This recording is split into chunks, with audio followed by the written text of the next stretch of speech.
Welcome to Voice Rising with Kara Johnstad. Enjoy weekly conversations with leading luminaries, pioneering visionaries, singers, poets, musicians, and sound healers as we explore the profound role our voice plays on the path to self-realization and global enlightenment. The internationally acclaimed singer, composer, author, healer, recording artist, voice expert, creator of Voice Your Essence, and founder of the School of Voice, Kara Johnstad uses her extraordinary spiritual gifts to empower others. Everything in this world vibrates. Everything has a frequency. A pioneer in the field of voice work and transformational songwriting. Her breakthrough methods are helping thousands of people worldwide fine-tune their body-mind-spirit system and unlock the energetic frequencies of limitless creativity, health, and abundance. Share your voice, ask your questions, join in the conversation. Receive life-changing, positive transformation and rise together to create a sound world. And here's your host, Kara Johnstad.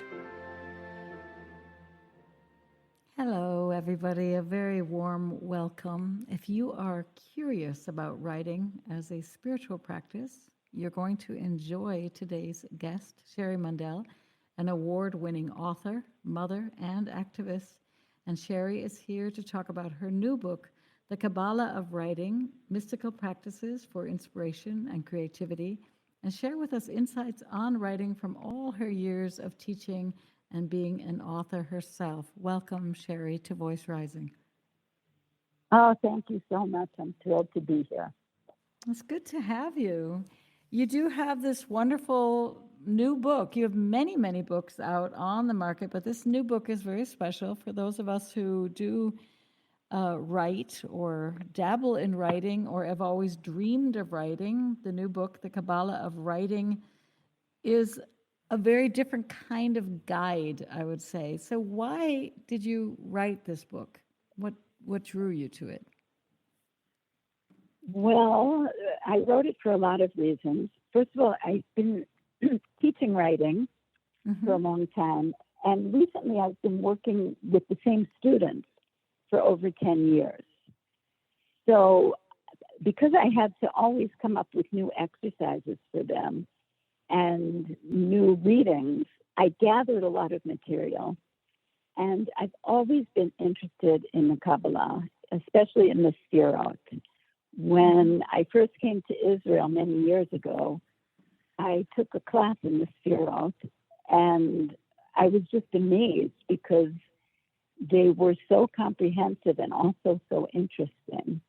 And so I thought it would be just a really beautiful partnership between the sefirot and writing.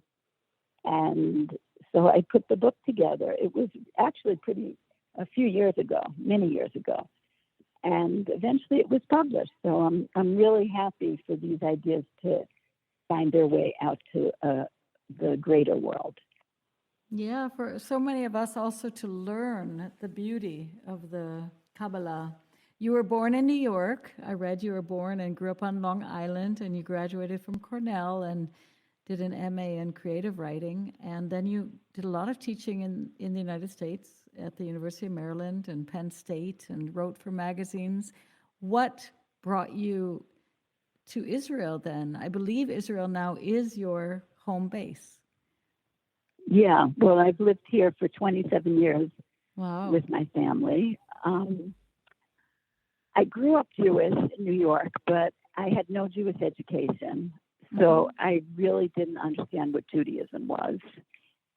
And I wasn't so interested in it when I was a kid. But then I was teaching college, and in a story we were reading, it mentioned Hanukkah.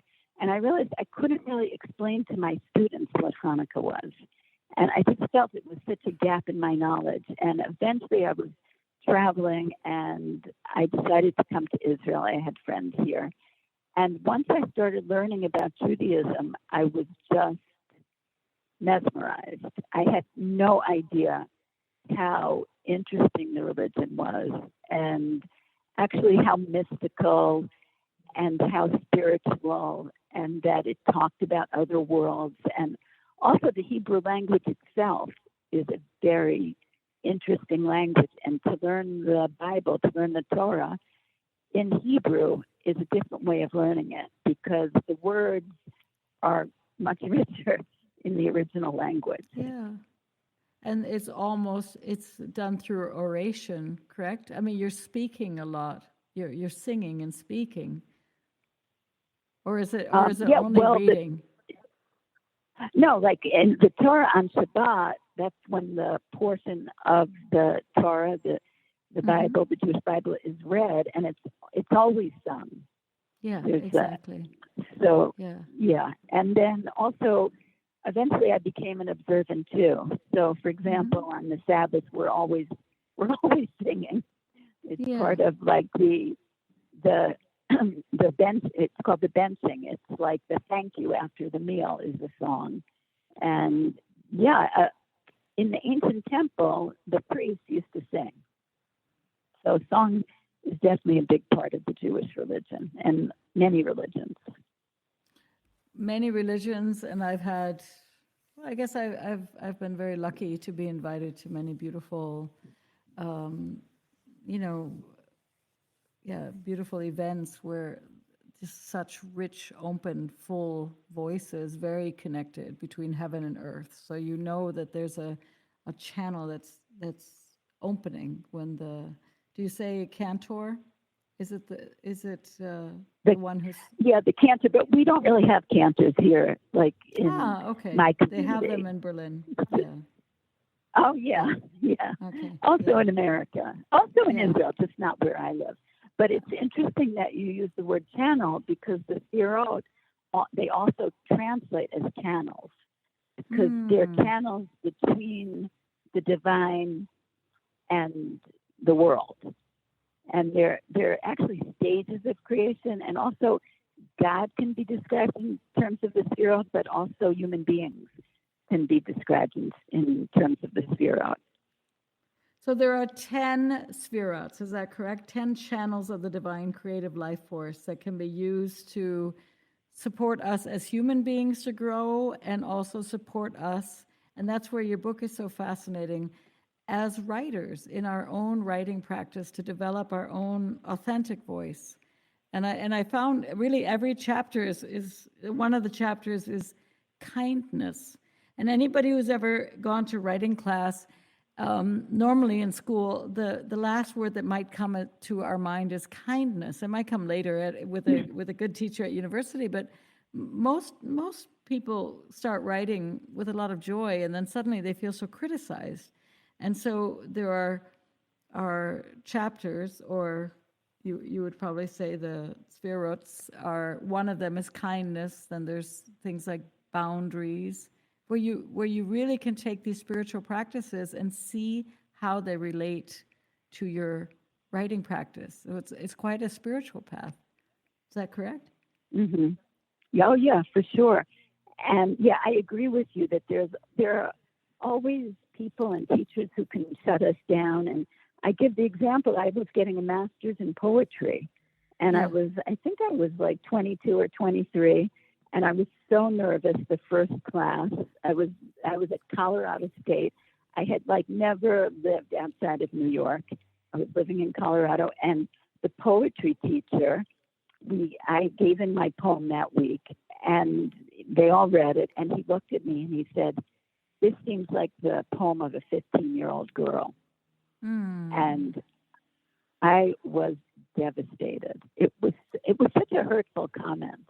Yes. And I think that, it's very easy to criticize in a negative way, but to really find the power in somebody's writing and try to help them understand what they're trying to say. I just taught a writing class, 2 hours ago.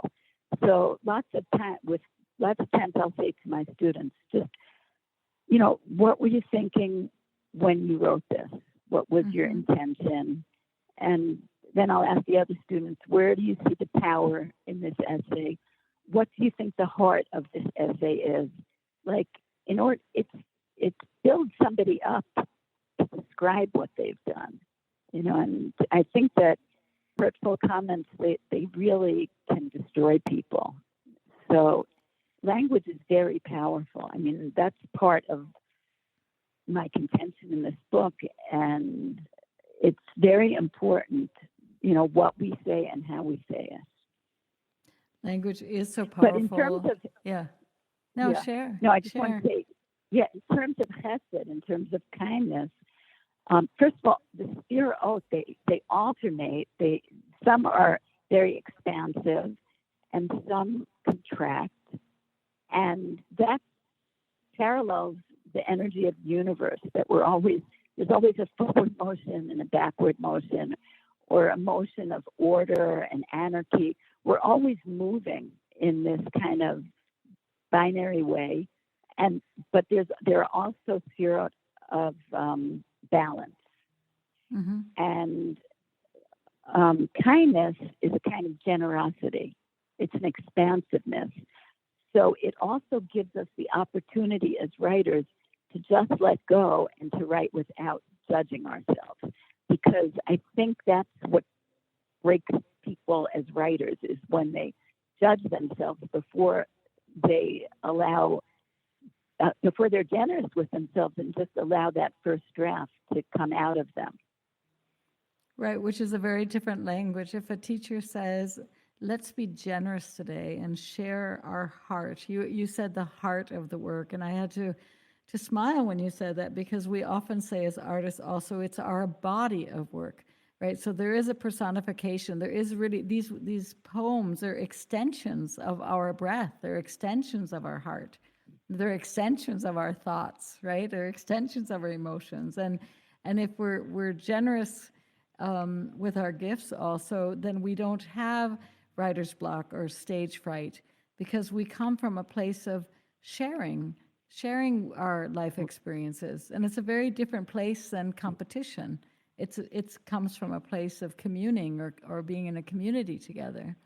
And I love that word, communing, because it's like that you're working together, really, even when you're working separately, because I know as a writer, I'm expressing something, but it's not till somebody has heard it and responded that I'm really satisfied.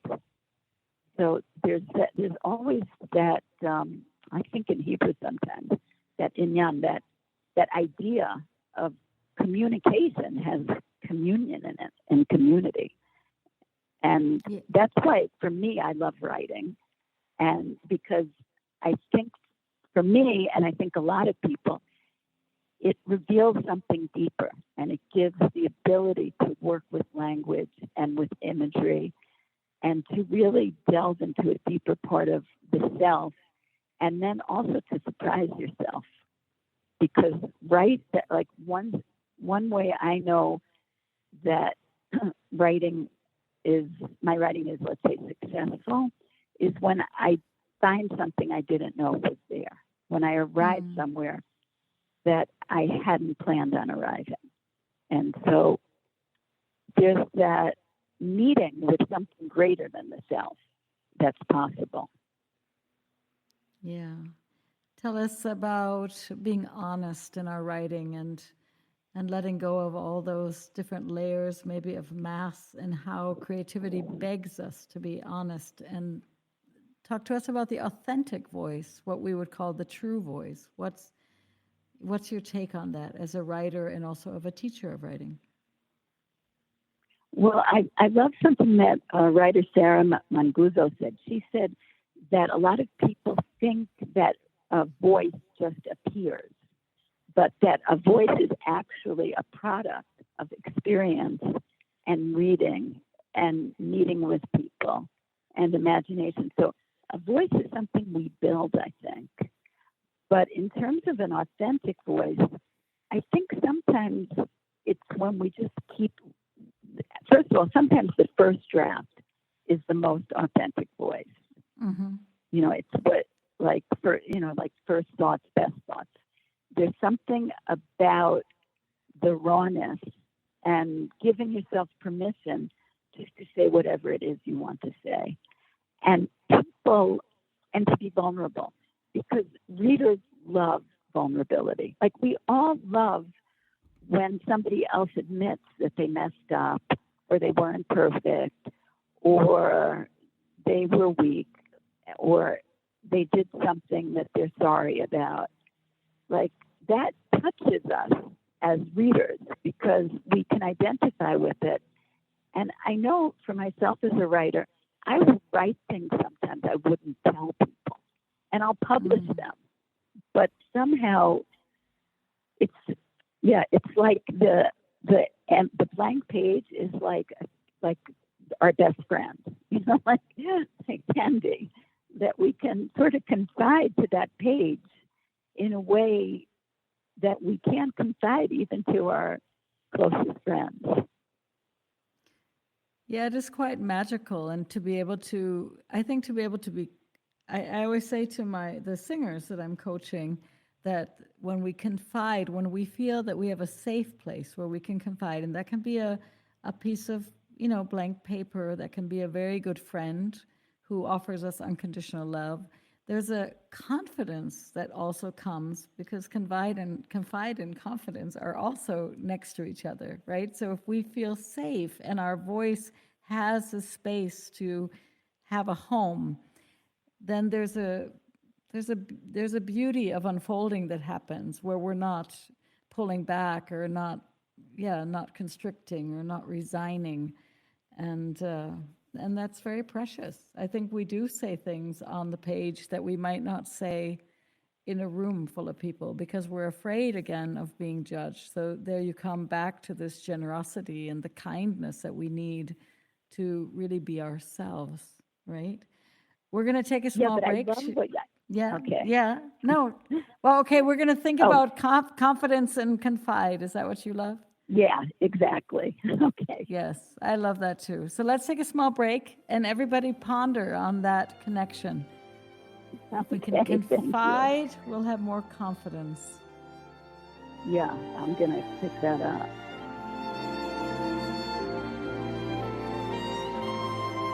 The cutting edge of conscious radio, OMTimes Radio, IOM FM. OMTimes magazine is one of the leading online content providers of positivity, wellness, and personal empowerment. A philanthropic organization, their net proceeds are funneled to support worldwide charity initiatives via Humanity Healing International. Through their commitment to creating community and providing conscious content, they aspire to uplift humanity on a global scale. Connect at omtimes.com. OMTimes, creating a more conscious lifestyle. With happy clients all over the world, Kara Johnstad knows that your voice is the missing link to more authenticity, abundance, creativity, and health. An internationally acclaimed voice expert, Kara's breakthrough methods have helped thousands of people successfully heal their voice wounds and extinguish the story of self-doubt and shyness forever.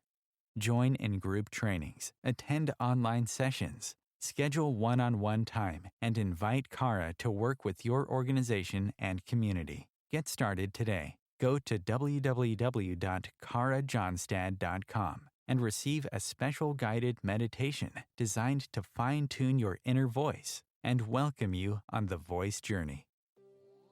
This is Kathy Beal, host of Celestial Compass, featuring astrology you can use. Celestial Compass points you to what's going on in the sky and what you can do with it down here on Earth. We also explore fun, effective, and cosmic tools for navigating this adventure we call life. Join me the first and third Monday of the month at 5 p.m. Eastern Time for Celestial Compass. It's enlightening, entertaining, and empowering. If I could be you, and you could be me, for just 1 hour, if you could find a way to get inside each other's mind, walk a mile in my shoes. Walk a mile in my shoes. Walk a mile in my shoes. We've all felt left out, and for some, that feeling lasts more than a moment. We can change that.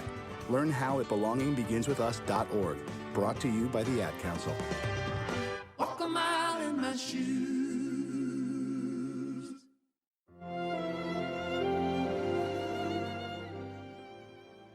Welcome back to Voice Rising. Today I am with the award-winning author, mother, and activist, Sherri Mandell, and we're talking about her new book, The Kabbalah of Writing, Mystical Practices for Inspiration, Creativity, and we were just contemplating the connection between to confide in someone or the page and the confidence that's developed when we're able to have a safe place to confide in, right? You like that one? I adore that because I think it's really true, this idea of confiding, because it's an intimacy. And I think that's what everybody seeks, is that intimacy, to be listened to and to be recognized and to be told that what you're thinking and feeling and who you are is okay. And then you have confidence because you know that who you are has been received. So also, I remember I read an essay by, I think it was Emily Fox Gordon, and she talked about the difference between confession and confiding. And she said that when you confess to somebody, that often you're in different levels of power. There's a hierarchy. But when you confide, there's an equality. And so I think that equality is what brings us that confidence. I agree. And that the confidence also comes with which you can only get with time, with the awareness of where you confide, because I think that we come back again to kindness. There are times when we confide, and if that person that is across from us is too harsh or too judgmental, then we're destroyed.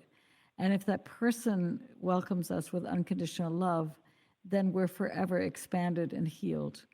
And the beauty of the page, of course, is that, or the beauty of your dog or cat or other living beings, is that they can't judge. And that's why I think writing is such a powerful spiritual practice, because we can find that safe place. Yeah. Sherri, you had a huge turning point in your life. You've had, everybody has had many turning points, but you had a very powerful turning point. It was 2001, and you are a mother, and your son was murdered by terrorists. And share with us a little bit how the writing practice in itself, I can't even imagine, and I don't think anybody even has words to begin, what you must have gone through. Was it a complete shutdown? Were you able to turn to the page? How did writing perhaps save you or help you to integrate and emerge and go through such an intense tragedy, and also for your family? How did writing play a role? Yeah, so my son Kobe, in 2001, he was 13 years old, and we live in Israel, and he cut school and he went hiking with his friend, Yosef Ishran, and they were met by, they were stoned to death with rocks by terrorists. And he was my oldest, and I felt like, I really wanted to die. And in fact, we have a foundation, and I became a pastoral counselor, and we run groups for bereaved mothers. And almost every bereaved mother I have spoken to said, yeah, she wanted to die. She wanted to kill herself. I mean, we don't, but you really feel like you want to. And I mean, I never say I was lucky, but we were fortunate because we were surrounded by community. And I had an incident on Kobe's birthday where I ended up figuring out what to do. My friend Shira said, you have to do something on Kobe's birthday. And I didn't know what to do. It was 5 weeks after he was murdered. And I had 3 other kids after, 3 other little kids. And we went into Jerusalem, and I did not know what to do for his birthday. And finally, I got the idea to give money to 14 beggars. And the minute I got the idea, we were in a restaurant. A beggar came to us. And then we gave him money, and then we went out on the streets in Jerusalem and we were running after beggars. So I told my friend Shira what had happened, and she said, you have to write about this. Yes. So I wrote about it. I wrote an article about it. And then during that first year, I just had so many mystical incidents mostly with birds. And I started writing about Kobe. And that first year I could hear his voice in my head. So I wrote about his childhood and just things that had happened with him and what he was like and stories. And then I thought I was just going to write about him. But that year, so many mystical events occurred with birds that I started writing about them. And then actually I learned with a friend, we were learning Kabbalah, and we learned that because also there were birds' nests appeared outside my house, and birds fell down at my feet dead. Birds got stuck on my windshield. Everywhere I went, there were birds. And so we learned in the Kabbalah, it said that God waits to redeem the world in a place called the supernal bird's nest. So once I learned that, I understood that this story was bigger than me and actually was part of Jewish history. But I started writing, and I wrote that I didn't want to go out. Thank God I had other children, and I had a 6-year-old who really needed me, and I had a 10-year-old and a 12-year-old and a husband. So I didn't function very well, but I definitely wrote. And I wouldn't say I wrote through my pain. I wrote from my pain, but also from, I felt like I was living a spiritual mystery and that whole year, and that there were all these signs and wonders, and that I had to write about them. And one thing that I think was healing for me, Kobe was killed in a cave. Kobe and Yosef were killed in a cave. And then we had all these events concerning birds' nests. And when I wrote the book, I had a lot of different parts. I think there are 39 different chapters. And I knew the first section was going to be the cave, but I didn't understand what the second section would be. And eventually I understood that the second section would be the bird's nest. And I understood that they were reverse images because the cave is closed and it's dark and you can lose your way there. But the bird's nest is open and it's light and it's a place of birth.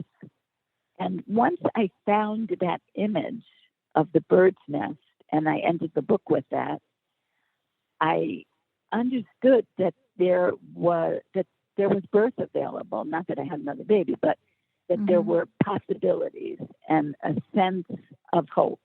I think that the writing gave me a sense of hope and also tied me to a bigger story, so that it wasn't just my personal story or a national story. It became a spiritual story for me. Yeah. I always love birds so much that one of the things that I love about birds is that they sit in the darkness and they usher in the dawn, right? They have the courage to use their voice to guide us into the light. I mean, I always am amazed. In Berlin today, it was snowing and cold, and yet the birds were sitting there singing and not complaining. And seen by many as these messengers between heaven and the ground, right? The heaven and earth. Really, really powerful. I mean, powerful. I love that image that you gave of the cave and the nest. The nest also being, the place of birth, and also this nurturing home. It's very, very beautiful. So you ended up writing a book. I think it's The Blessing of a Broken Heart, correct? And yeah. And now this was a while back, and now you have a beautiful foundation dedicated to the legacy of Kobe, and also to support so many people to heal and have a place where they can feel at home. What would you say when now looking at this book in particular? Because I think it's really a book. It has nothing. Well, for me, I mean, of course, if you're coming from Judaism and the Jewish tradition, but I am not, and I was very happy and enthralled to read this book because of the wisdom that is contained in these 10 sifrots. Huh?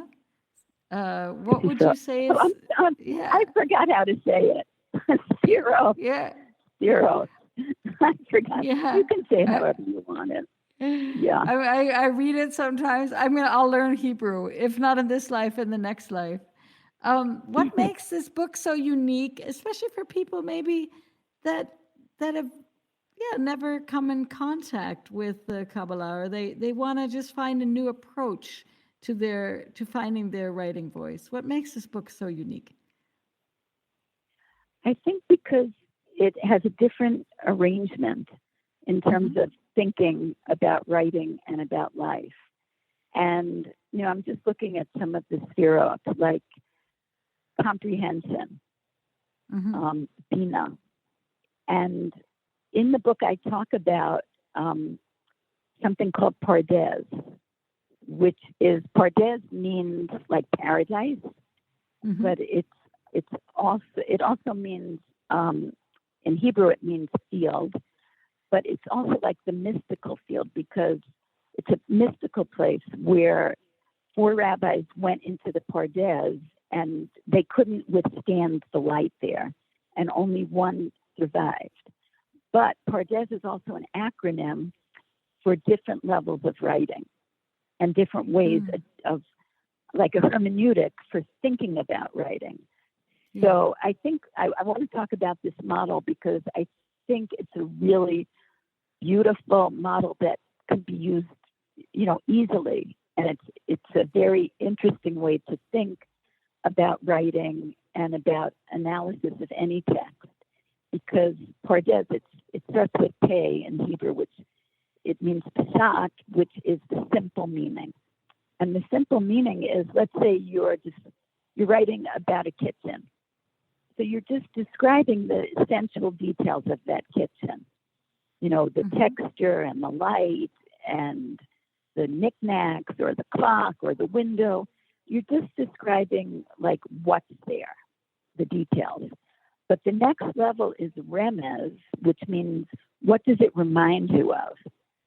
So a kitchen, like from childhood, it could remind you of, or even your kitchen today, it could remind you of a friend's kitchen or an aunt's kitchen or a kitchen you read about in a book, or something that somebody wrote about cooking. Like there's all kinds of possibilities to kind of reverberate from those concrete details. But so it's the simple meaning, then what does it remind you of? And then the third level is drash, which is meaning. And meaning is the theme, but you can also think of it as a kind of container. Like, what is it you're trying to say? And not necessarily in a didactic way, and not necessarily, and probably not moralizing. But what's the idea that you're coming up with from working with this? And then you can use principles of reflection, like repetition, where you just keep repeating something. Like, for example, you could repeat either every sentence or, a few times in the essay, the kitchen is where I, or my kitchen is where you, or, and then the last part of pardes is samech, which stands for sod, which is secret.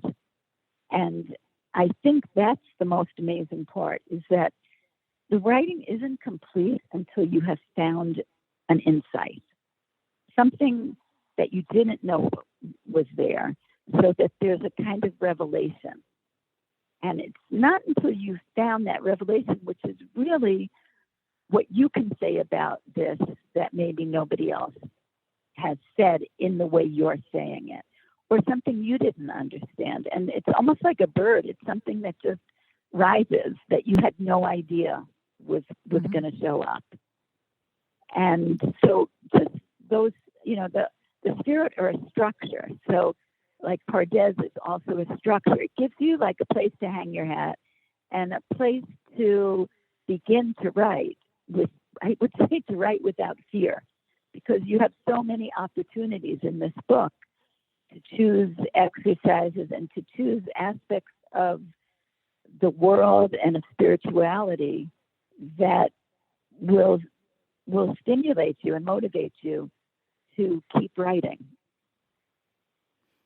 And I guess that idea of, in the end, on the fourth layer, to find or to, it's like a treasure hunt, right? It's kind of exciting then to go after it. You don't feel like, oh, where's the grammar and how could you're like, what is it going to reveal? Where's the secret? I don't know. We come back to these words, intimacy, and to confide in something. Like, what is that secret of the kitchen? Or what is the secret inside why I love to wear my old flannel shirt with the big ripped pocket, or, whatever it is. Oh, right? I know that one.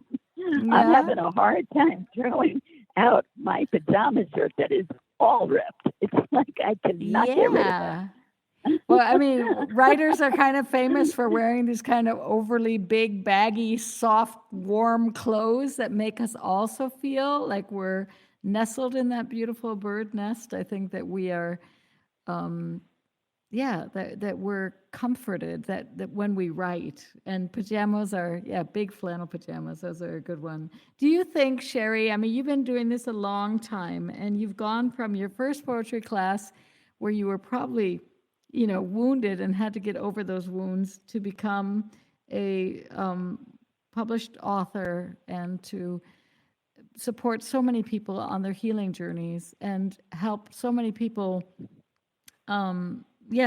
just transform their lives through being able to find those personal stories and connect them then to bigger, expansive stories, the collective stories, so they realize they're not so alone, right? That everybody has somehow had to go through the first day of school, and everybody had to maybe also fall in love and fall out of love and everything.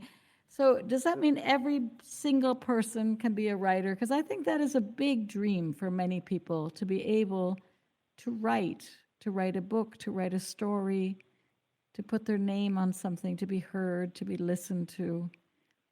Is that your belief? Yeah, well, you're reminding me that the sefirot, the root of the word, is also close to the word for story in Hebrew. And also it's also connected to number and connected to sapphire, to a treasure. So I think that everybody has their own personal history. And of course, history has story in it, or her story. And that there's something that we want to transmit, that's just natural for us to want to transmit to others, and for others to respond and to be changed by what we write. But it reminds me of, I have a friend named Jonathan Chernobyl, who he died a couple of years ago. And he was about 87, and he had a really interesting life. He'd been to Woodstock, and he was a cameraman, and he'd been to the Democratic Convention as a sound person. And he didn't have children until he was 50, and that's when he moved to Israel. And he was like a much older father than anybody around the other fathers. And he knew he was dying, and we got the idea. I also write children's books, and we got the idea that we would write a children's book together for his grandchildren about him. And we called it Before You Were Born, and it was addressed to his grandchildren. And it was just, a few of the stories of his life. But first of all, it was so much fun to do together. Even though we knew he was dying, we were laughing and having fun. I think there's something about sharing those stories, like confiding, that just brings a joy. And then knowing that he was going to be confiding those stories to his grandchildren, and that there would be continuity, there'd be continuation of his, really, it's his life, but it was also of his soul speaking. So I think everybody has that desire that what they've experienced in life, and even their soul speaking, because when we're talking about birds, it just feels like somehow birds are like the soul speaking, because there's some beauty about them. And I think there's beauty in every person's life. There's failures too. And to be able to share all of that it feels to me like a way of healing, ourselves, but healing the world.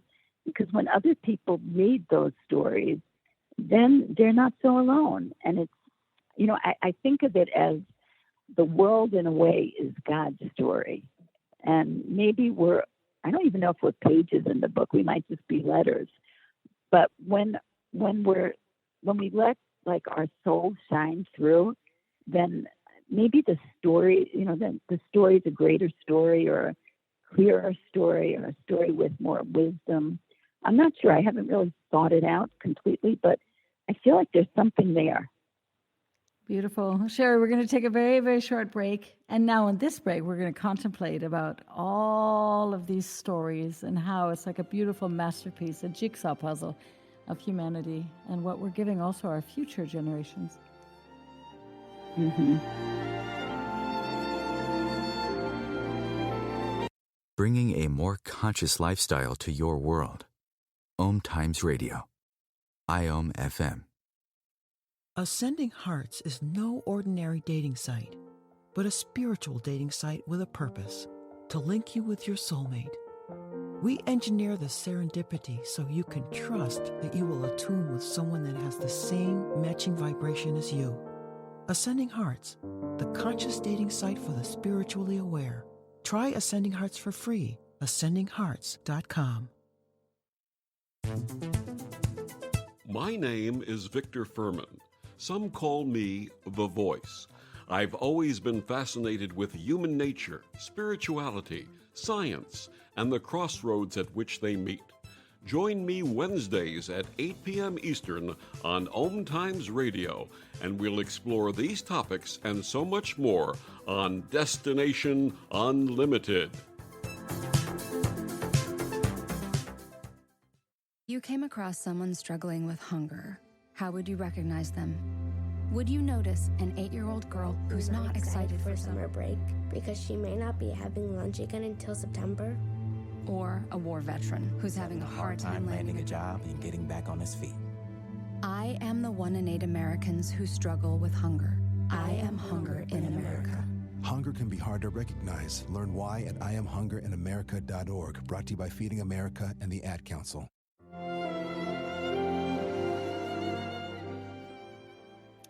Welcome back to Voice Rising. Today I am with the award-winning author, mother, and activist, Sherri Mandell, and we are talking about her wonderful new book, The Kabbalah of Writing, Mystical Practices for Inspiration and Creativity.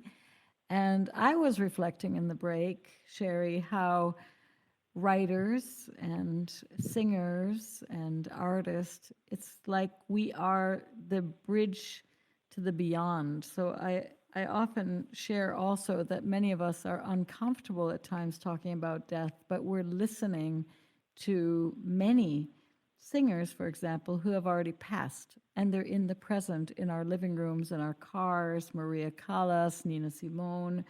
We're listening to Beethoven and Mozart. So what you were saying is so true, that we do leave our voice and a part of our soul and our essence. And the writers, it's the same when we read books from John O'Donohue, or we read books of, poetry and Walt Whitman and just beautiful things. We are able to not only connect with wisdom, but we're able to connect with a soul that is on the other side, but still here. That's pretty magical. Mm-hmm. Right? Yeah, I have letters that my father wrote me where, he was not a writer, but his voice is so strong. They're very short letters, and it's really like, Daddy, you're here. I can feel you. So I think, for everybody who's listening, yeah, some people want to write books and some people want to write essays, but it's also letters and emails where, I mean, I'm not sure about email because it's too easily erased, but a real letter to somebody can just can give such a point of contact between people, and that writing can do that. Can allow us to contact ourselves, but also to contact other people. Yeah, there's something about longhand. That's a question that I would have for you. Do you write longhand or do you write at the computer? There's something for me about seeing my father's handwriting that connects me in a different way than if I would get an email from him. So do you tend to write in longhand? Yeah, that's true. Yeah, I don't, because I used to teach college and I taught freshman composition, and I got carpal tunnel from grading many essays. Can imagine. So for me, writing by hand is not so comfortable. But I know there is something to that handwriting thing. And I have friends who are poets who will not write on the computer, that they feel that the real energy comes through their hands. Yeah, it's probably a mixture of both. I'm sure you can get the powerful intent and focus at the computer, but there is something magical about receiving a letter, a handwritten letter, which happens less and less nowadays, right? You talked a little bit about this. We're kind of coming to the close of this show, and I'd love you to share some golden nuggets. You spoke that our writing practice can also not only serve for our own well-being, but can be an essential part of the world's spiritual evolution. And I love this thought. Before the show started, you were talking about events in Israel there was another terrorist attack. We know that there are wars happening. We know that there's hunger. We know of all these events that are so devastating, and yet we all have the potential to heal the world and to bring to shift harm to harmony and to support each other. So what golden nuggets can you offer the voice, our writing voice, contributing to the world's spiritual evolution? Yeah, well, I think when you're writing, you're given the opportunity for healing. And so, writing is a quest really for balance and for harmony. And so even when you're harmed and damaged, there's a way that writing can come to heal you. Because when you can find imagery or use your imagination to sort of crawl out of that hole of pain and find imagery that will transform the imagery of the pain. It's like what I was talking about with the cave and the bird's nest. That there are ways of transforming imagery so that it can turn into healing imagery. And similarly, we have the opportunity to use language in a way that we can heal ourselves, so that we can say, I wish that, or I imagine that, or if only, or I wonder. So things that weren't possible at the time, let's say you had a bad experience, but when you're writing about them and you say, I wish that, or if only I had, or it could have been, then you open that possibility. And through language, that possibility then reverberates in your being, so that it's not that the past has changed, but you change your relationship to the past. And that kind of transformation, I think, can lead to healing, because then you're not angry. I mean, you're angry, but you're not going to let out your anger, because you're open to imagination and curiosity, and ultimately to compassion. It sounds like we're powerful alchemists, right? Creative alchemy, that we're able to, with breath and our imagination, reframe, maybe rewrite some of the stories that hurt us from different perspectives, from different viewpoints. Exactly. If people want to, you want to share a little bit more? No, I was thinking of revision. We're revisioning. But, I mean, we always use the word revision, but when you think of it, revision, to have the opportunity to really see into or see above or see through in a different way is really something that it speaks of renewal and rejuvenation. Yeah, I love that. It's true that when we send in our work, our writing, we do get the first revision, second revision. It's a very fascinating thought. It's very expansive. It's better than editing. It's an expansive word, right? If it was revised, it comes from vision. That's a beautiful word. Exactly. Yeah, if people want to get in touch with you, is it the KobeMandell.org, your foundation, where you're doing so much great work for our world? Is that your official homepage? Thank you. So, yes. Yeah, it's on KobeMandell.org/Sherri, SHERRI -Mandell, MANDELL, or I'm on Facebook, Sherri Mandell, or on Instagram. People can get in touch with me. Beautiful. And is there anything that you would love the listeners to take from your book while they're reading it?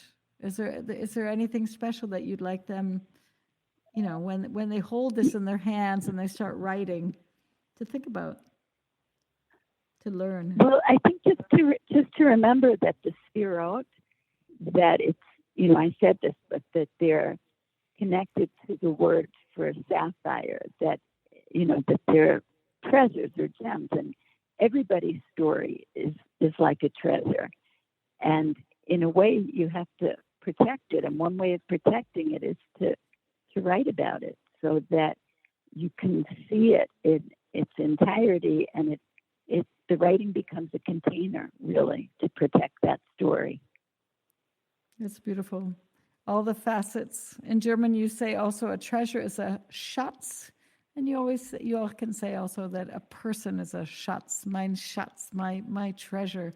And maybe the writing is that treasure chest of all of our stories.